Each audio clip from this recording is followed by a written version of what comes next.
Welcome to the Association 100. I'm Colin Gallagher, coming to you from the 2024 ASA Annual Conference, and I'm really excited to welcome a repeat guest to the A100, Shannon Reed, Senior Director of Engagement for the Electrochemical Society. Shannon, thanks for joining us again this year. No problem. Thanks, Kelly. Happy to be here. So your role, it's really all about enhancing community engagement and increasing the value of ECS membership, which are, the two kind of cornerstones of what associations do. Sure. So talk to me about the most effective engagement strategies that you've been able to implement and how they work. Yeah. So I think ECS, we relied much more on the information that we as staff were gleaning and making decisions about what we thought people wanted. So we really had to go back to the baseline of always looking at the strategy and saying, what's in it for our members? What's in it for them? And that's the question at the beginning of every conversation. So that's been what has been most successful. We have grown our membership. I think in the throes of the pandemic, we were at around 6,000, and we're now going to be breaking potentially 10,000 members in October. Wow. What a milestone. Yeah. So it'll be great. That's exciting. Yeah. That listening to your members is so key because so many associations, it's just that, we know what they need. Right. Often. Pretty ask. Exactly. And often you're looking at all of the trends that are in market, everything that everybody else is doing, that new bright, shiny object, right? And you're not looking at the data and you're not asking the right questions of your community and what really their needs are, because all of our communities, while they have some general trends, they're specific. They're with us for a reason. And so what's in it for them to be with us? And being able to answer that question each and every day in every aspect of your job and the organization has proven really successful for us. That's great. I love it. So shifting gears a little, let's talk about some really great initiatives that have gone on for some time. Yeah, so you have Play the Science, you have battery workforce development. What are kind of the key lessons learned from launching and managing these initiatives? How do you keep them successful? Sure. I'll start with the battery workforce development one. That has been in process since the last time we talked on the podcast. And we're actually going to go live in September with all of that work. So we have 3 battery workforce development. They originated out of the need for solutions in the workforce for battery technology.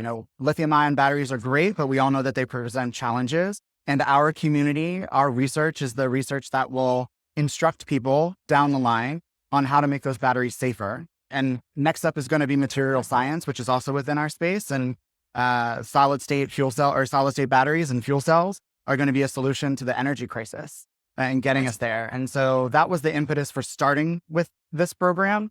And so we've got 3 asynchronous learning courses that are going to be starting in mid-September. Okay, that's really cool. Yeah. So talking about Play the Science, we dive a little more into that. That's the whole advocate for open access. Mm-hmm. What strategies have been effective for you all in garnering support and driving that up? Yeah. So when we spoke last time, I mentioned how we changed our strategy.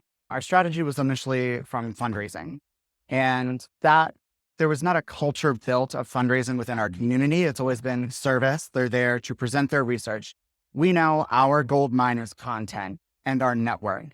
And so we've transitioned from that fundraising strategy to really getting people engaged and looking at what some of potentially the government funding opportunities are, what it looks like for article processing charges, at least to build the revenues, and then reinvest those revenues into the program to work towards that open access model. One of the, feathers in our cap that we can keep is that for our members, we're almost there.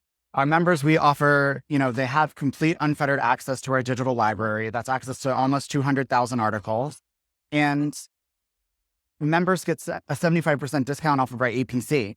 That's huge. So we are 25% away from giving that to our community of almost 10,000 people, really open access. And so, we want to be that open access resource because we know that our research is 30, 40 years up the pipeline of items that go to market.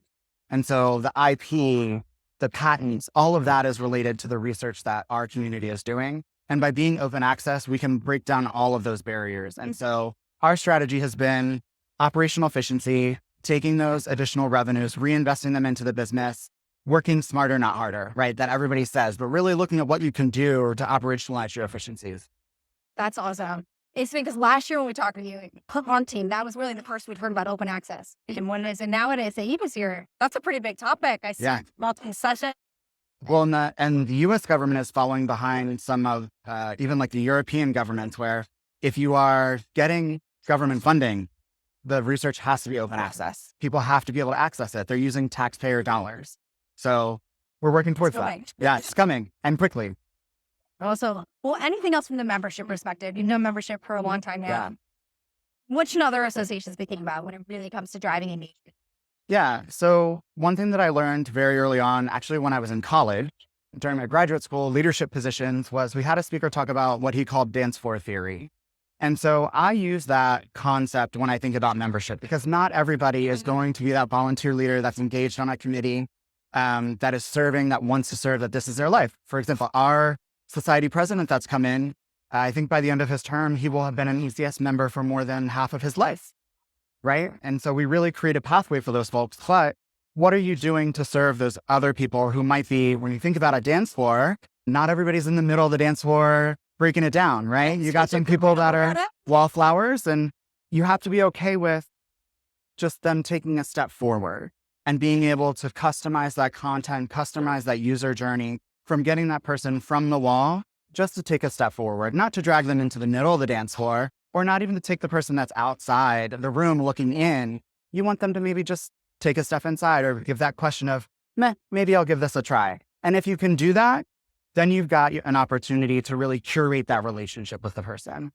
That's awesome. I love that analogy. I'm going to use that with my Yeah. clients because that's so good. And that's such a great way to think about growing and engaging more members. Yeah, I have to give that credit to Tom Kriegelstein. All right. So he was the speaker. So yeah. Awesome. Well, Shannon, thank you so much for joining us on the AWO Dungeon again this year. We really appreciate your insight. Awesome. Thanks, Colleen. Happy to be here.